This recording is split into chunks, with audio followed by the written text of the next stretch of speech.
Bueno, ya estamos con Emiliano Baldi. Ese, Abérico, porque bueno, esta semana vino muy cargada políticamente, así que bienvenido, Emiliano. ¿Qué tal? Un gusto estar de nuevo acá. Sí, la verdad que fue una semana bastante movida y abre la puerta para más semanas, digamos, similares. Uh-huh.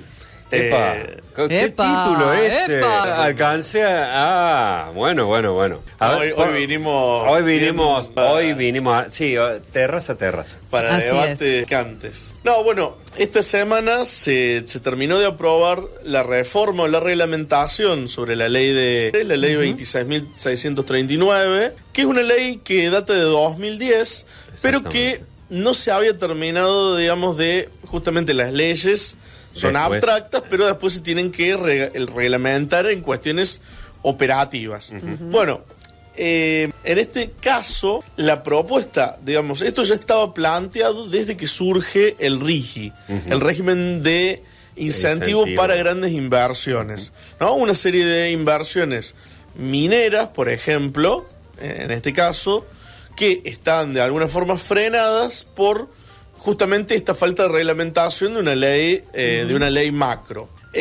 Bueno, el tema es el siguiente. Se iba a aprobar esta ley, o sea, vamos por un poquito de cómo se fue dando la cosa. Sí. Luego de que se aprobó y demás, se empieza a discutir sobre la aprobación de esta ley. Pero bueno, ¿qué pasa? Se dan cuenta que no se estaba cumpliendo con un paso requerido cuando hay una ley ambiental o hay alguna cuestión de esta índole, de esta magnitud, que es la consulta popular. Exacto. ¿No?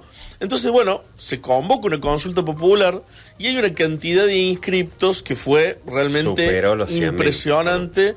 100.000 inscriptos, creo que se inscribió un montón, o sea, se inscribieron científicos, se inscribieron personas de ONG y se inscribieron ciudadanos comunes de a pie, digamos. Todo el mundo queriendo participar, queriendo opinar, porque es un tema realmente, bueno, es un tema polémico, sí, que es ambiente versus desarrollo económico, si se quiere, ¿no? Sí.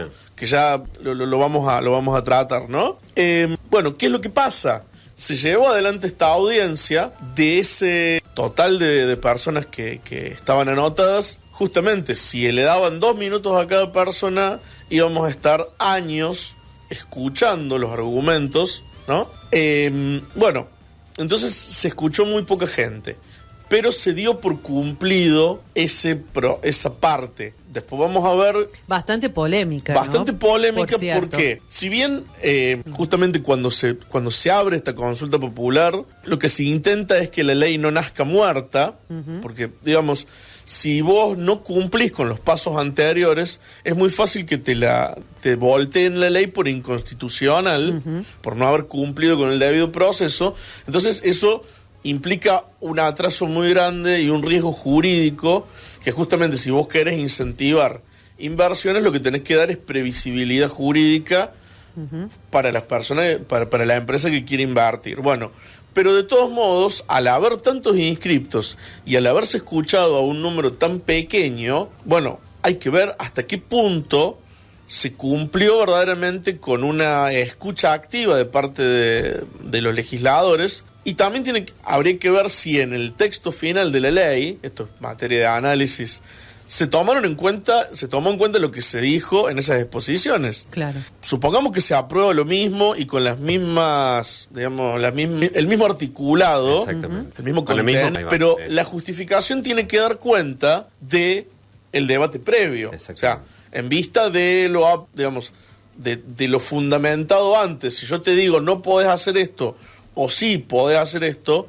bueno, yo tengo que retomar tu argumento y rebatirlo, ¿no? Uh-huh. Por lo menos tenerlo en cuenta. Eso habrá que verlo a futuro. Bueno, finalmente se aprueba la ley, se aprueba 137 votos a 111, si no me equivoco. Lo interesante acá es que vota a favor el bloque oficialista, votan a favor algunos aliados tradicionales de la Libertad de Avanza, como son el PRO, la Unión Cívica Radical, pero también hay varios bloques provinciales, uno, por ejemplo, de Catamarca, uh-huh, que votan a favor, e incluso hay legisladores de Unión por la Patria, como los de San Juan, que votan a favor. Los legisladores, los diputados de Tucumán también votan a favor. Uh-huh. ¿Qué es lo que quiere decir esto? Bueno, más allá de las denuncias de Bregman de la repartija de ATNs, ¿no? También nos podría estar indicando que hay un interés de parte de algunas provincias en que se apruebe justamente esta ley, así como está, bueno, para poder empezar a recibir algo. A recibir inversiones, que ya vamos a repasar un poquito más adelante. ¿Qué es lo que plantea la ley? Bueno, la ley general, digamos, o el espíritu de la ley de glaciares original, es una ley un poco, digamos, una ley orientada a la protección, primero la identificación, uh-huh, y luego la protección de los ambientes glaciares y periglaciares, ¿no? Uh-huh. Entonces, crea un instituto, que es un instituto que está, bueno, el IANIGLA, justamente de glaciares. Ahora no me acuerdo la sigla exacta, pero es el IANIGLA, que tiene la misión de alguna manera de mapear los glaciares y periglaciares, que son los ambientes periglaciares son los que alimentan finalmente la cuenca de los ríos, la cuenca del glaciar y del río, ¿no? Uh-huh. Y después de los ríos que continúan la pendiente, digamos, hacia el oeste. Exactamente. ¿No? Perdón, hacia el este. Hacia el este. Bueno, en general, este organismo tenía de alguna manera una preeminencia a la hora de definir en qué área se podía instalar un proceso, o sea, una mina o cuándo esa mina afectaba uno de estos ambientes. Lo que se cambia es el foco ahora. ¿Por qué? Porque antes la ley de alguna manera decía, bueno, en general está prohibido, después vamos a ver si se puede aprobar. Ahora es como que se invierte eso, uh-huh, y decir, bueno, sí está prohibido a menos siempre y cuando esta zona, o este glaciar, o esta zona periglaciar, realmente cumple una función hídrica. Si se demostrara que no, se puede instalar. No sé si se entiende un poco la diferencia. Sí. Por otra parte, provincializa la reglamentación fina y el control. Entonces, cada provincia puede definir los mínimos o los parámetros mínimos según los cuales hay contaminación, no hay contaminación, es aceptable el uso del agua, no es aceptable el uso, etc. Y, digamos, desburocratiza, porque lo corre del medio a este instituto. Entonces, con un estudio de impacto ambiental, tranquilamente se podría iniciar un proceso. Eso tiene un lado bueno, porque es mucho más ágil para las empresas, pero tiene un lado malo, que es que pone mucha responsabilidad a lo mejor en un ingeniero o en una consultora de ingenieros particular o en una provincia, en el área de ambiente de una provincia que está atravesada por otras necesidades. En el caso de del Instituto Nacional, lo que vos tenés es una normativa homogénea en todo el territorio. Uh-huh. Bueno, en lo que es el articulado legal, vos tenés por una parte que la Constitución lo que te dice es, lo que es minería corresponde a las provincias.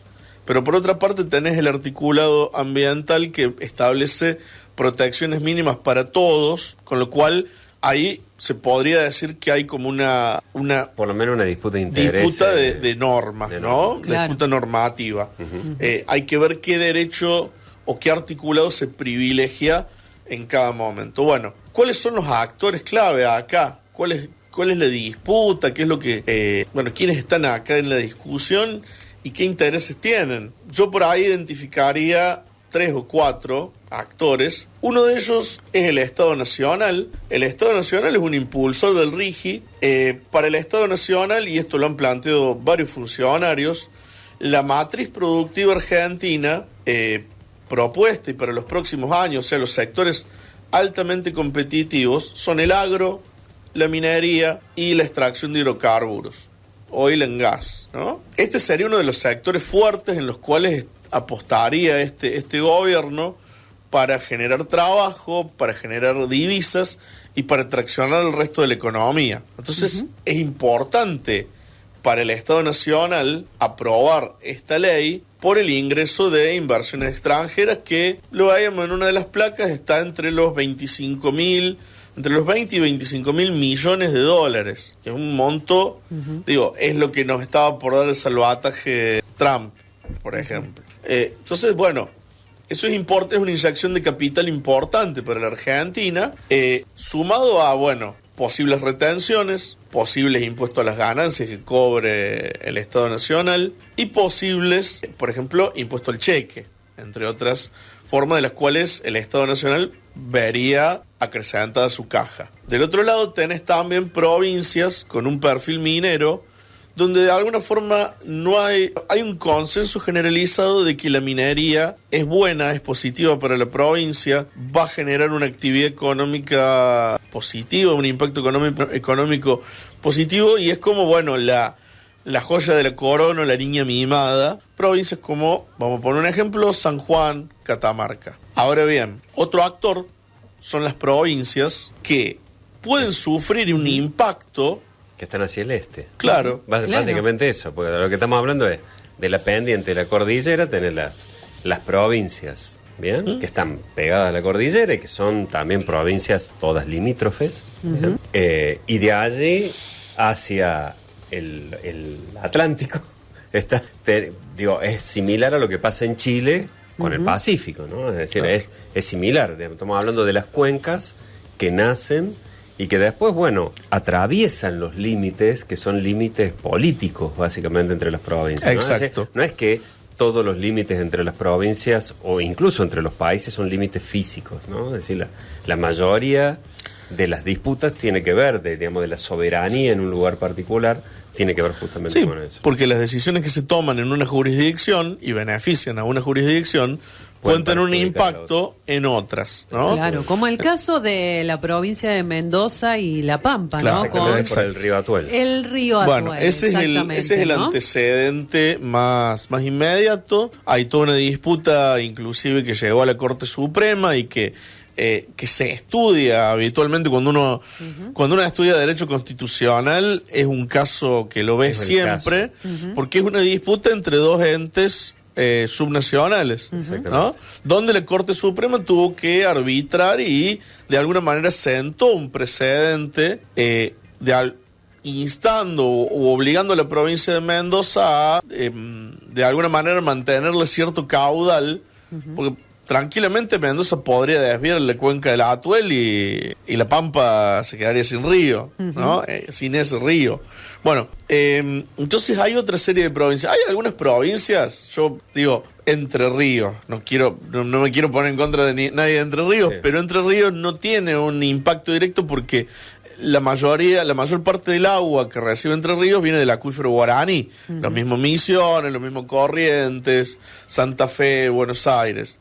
Pero hay otras provincias que dependen de los ríos que nacen en la cordillera. Bueno, ahí tenés otros actores. Por ejemplo, Córdoba, si uno se fija en la votación de algunos actores como Natalia de la Sota, o el propio Schiaretti, que lo salió a decir en sus redes sociales, se oponen y votan en contra, justamente porque podés sufrir eventualmente algún problema por cosas que vienen de más arriba. Otro actor, bueno, uno podría hablar de este cuarto actor, que ya sería un actor ciudadano. Hay un montón de ONGs, hay un montón de organizaciones, hay un montón de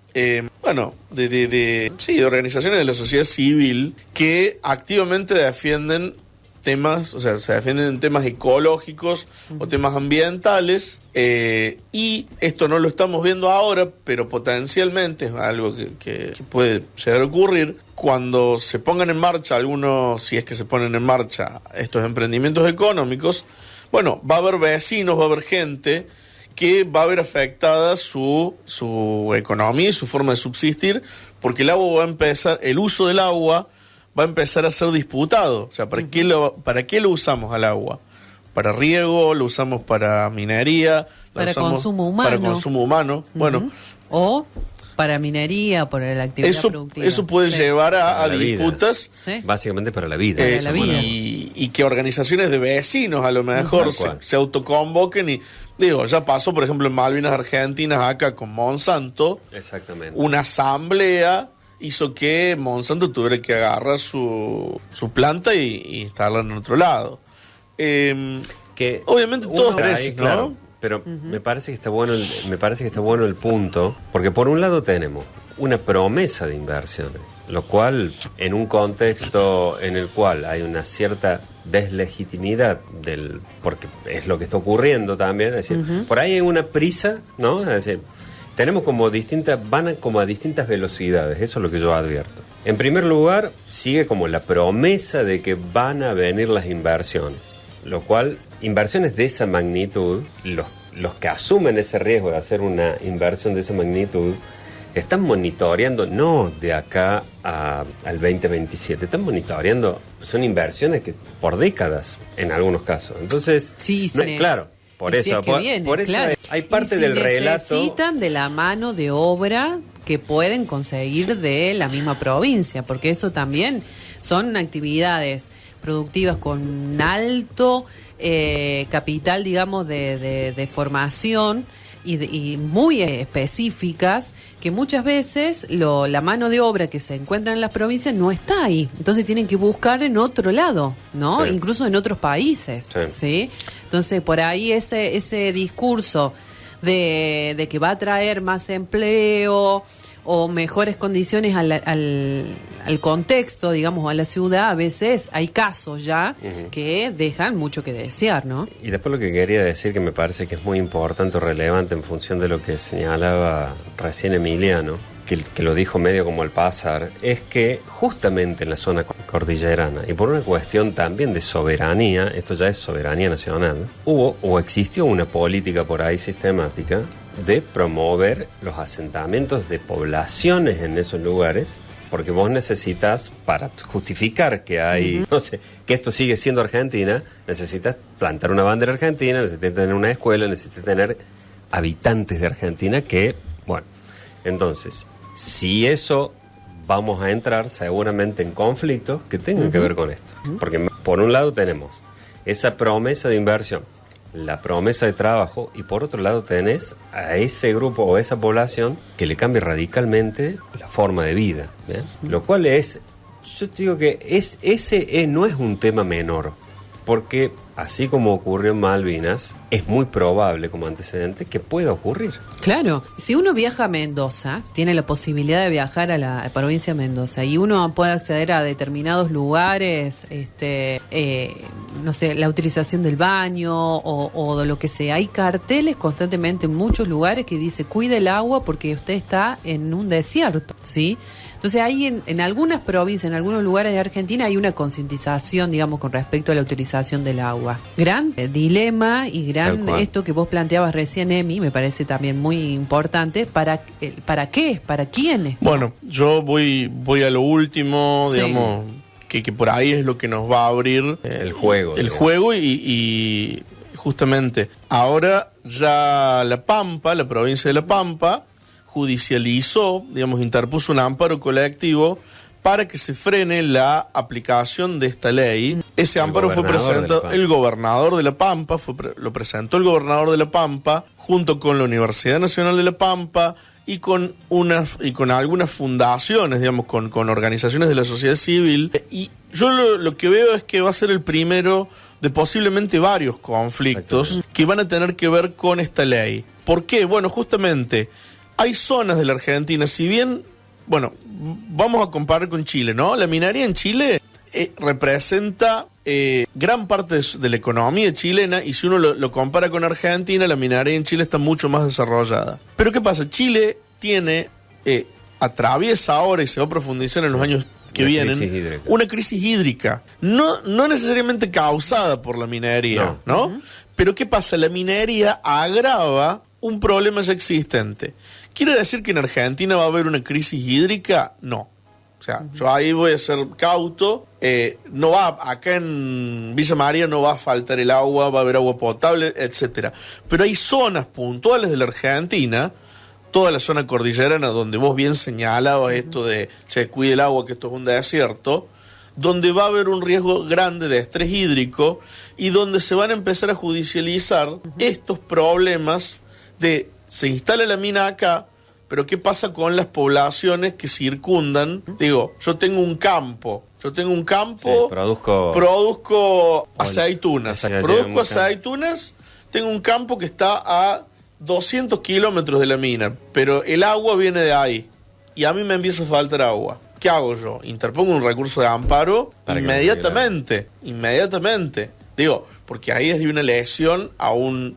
Bueno, yo creo que todos estos conflictos se pueden llegar a judicializar y vamos a ver una escalada de conflictos. ¿Por qué? Porque hay un apuro de parte del gobierno por aprobar ciertas leyes que son redactadas por equipos técnicos, digamos, por equipos técnicos propios, con una visión puntual, pero no son debatidos con la suficiente profundidad. Yo creo que a ver, estamos en la situación, tengo tiempo y pongo un dilema que plantea, me voy a remontar a la antigua Grecia, lo plantea Platón. Platón en la República habla de la República de los cerdos, donde las personas solamente satisfacían sus necesidades más básicas, ¿no?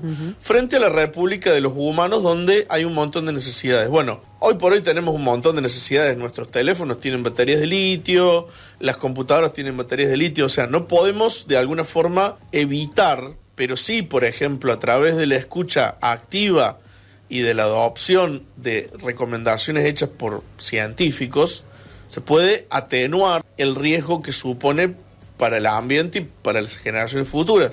Bueno, yo creo que con esta ley se prioriza una República de cerdos, decíla. La República... No, esto de... Lo digo yo. Esto de buscar una extracción o buscar el rédito económico, claro, pero sin un debate mayor, lo cual te termina llevando a incertidumbre jurídica y a que la misma inversión que vos querés atraer se vea espantada. ¿Por qué?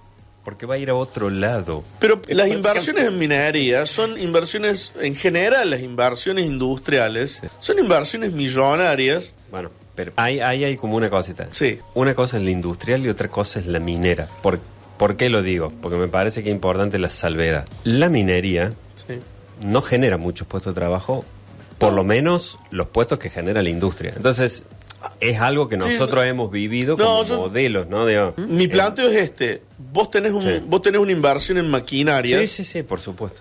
Tenés una inversión en prospección, en maquinaria, en extracción, muy grande. Si vos entras en Argentina con todo eso y apostás eso, y después te quedas frenado por una cautelar, o sea, vos tenés capital inmovilizado. Exacto. Y no te da ningún tipo de seguridad jurídica. Exacto. Entonces, por ahí es preferible que la ley atraviese todo un proceso que genere consenso social, entonces vos después sí podés garantizarle al inversor previsibilidad, con reglas claras que han sido consensuadas por todos. Sí. Porque ¿qué es lo que puede pasar? De acá a 4 años viene otro gobierno con una mayoría relativa y se modifica, vuelve a modificar la ley. Exacto. Entonces, bueno, en ese sentido, yo creo que es posible congeniar las necesidades humanas con el uso del medio ambiente y los recursos naturales, pero tiene que haber consensos sociales y tiene que haber una participación y una escucha a actores de la sociedad civil y actores del campo científico y técnico. Tal cual. Cosa que no pasó. No siempre pasa. ¿No? Cosa que no pasó. Y me parece sumamente interesante esto que planteas al final, Emi. Bueno, en realidad toda la columna, pero esto es hacer la salvedad, digamos. Justamente en este día. Que también feliz día, Emi. Gracias. También feliz día por el día por el investigador. Por los investigadores. Sí. Bueno, de alguna manera esto, ¿no? De la falta de diálogo nuevamente, la falta de comunicación, la falta de poner en escena todas las distintas perspectivas y análisis, ¿no? Que comenzamos el programa diciendo esto, ¿no? Tal cual. Y lo estamos terminando de esta manera. De la misma forma. Porque, claro, no logra consensos. Entonces, todo el tiempo estamos, de alguna manera, en disputa, en un conflicto permanente. Y la sanción de esta ley, que se aprobó, podríamos decir, maratónicamente. Sí, de forma express. El tema es ese. 2:30 de la mañana, ¿sí? Nadie estaba, seguramente muy pocas personas estaban mirando el debate parlamentario. Solamente por decirlo de alguna forma, la mayoría de los argumentos que hemos escuchado eran o sea, todos los oradores que se quitaron eran todos los que estaban los que terminaron votando a favor. Se escuchó a la mayoría que estaba en contra de diputadas y diputados. Fueron los que pidieron la palabra y quedaron como oradores. O sea que no hubo un debate en particular. Lo que hubo es un posicionamiento. Yo creo que era por primera vez un compromiso en la audiencia pública, un compromiso social. ¿En dónde? Podrían haber estado, no sé, alquilado el Monumental. ¡Qué grande! O alguna cancha deportiva, algún salón. No, alguna no. O sea, si vamos a lo grande. Pero me refiero, digo, buscar los canales, ya sé que se podía hacer también. Había dos posibilidades, ¿no? Una era presencial y la otra virtual. Sí, virtual, sí, claro. Entonces, bueno, se podría haber organizado de distinta manera o de una propuesta y se podrían haber escuchado todas las voces. Mira. ¿no? Yo creo que hay un caso, yo no soy experto, quizás vos, Mauri, sepas un poco más. La ley de medios que se aprueba, que después, bueno, duró poco en aplicación, tuvo una discusión bastante extensa donde se replicaron de alguna manera pequeños debates. Esto tendría que haber tenido un tratamiento en comisión mucho más profundo. Más allá de la consulta popular y demás, pero tendría que haber tenido un trabajo en comisión mucho más grande.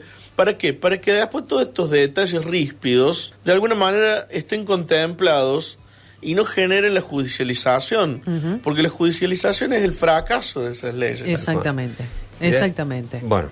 Nada, excelente la columna. Quiero, no sé, interpelado por el tema de la ley de servicio de comunicación audiovisual, justamente la tesina de grado tenía que ver con la antigua ley, la ley de radiodifusión, que era un decreto ley de la última dictadura militar. Y pensemos que en Argentina pasaron varias décadas para que se reforme la ley de medios, vean lo que se conoce como la ley de medios. Por lo tanto, me parece que es importante entender eso. No es solamente el contexto en el cual se aprueba, sino lo que recoge o no el pronunciamiento de alguna manera construido o redactado en forma de ley, ¿no? Es decir, todas esas instancias que garantizan eso, yo recuerdo haber participado de varias audiencias por lo que se llamó la ley de bueno, por ahí para titulares es la ley de medios, como podríamos estar hablando de la ley del aborto, ¿no?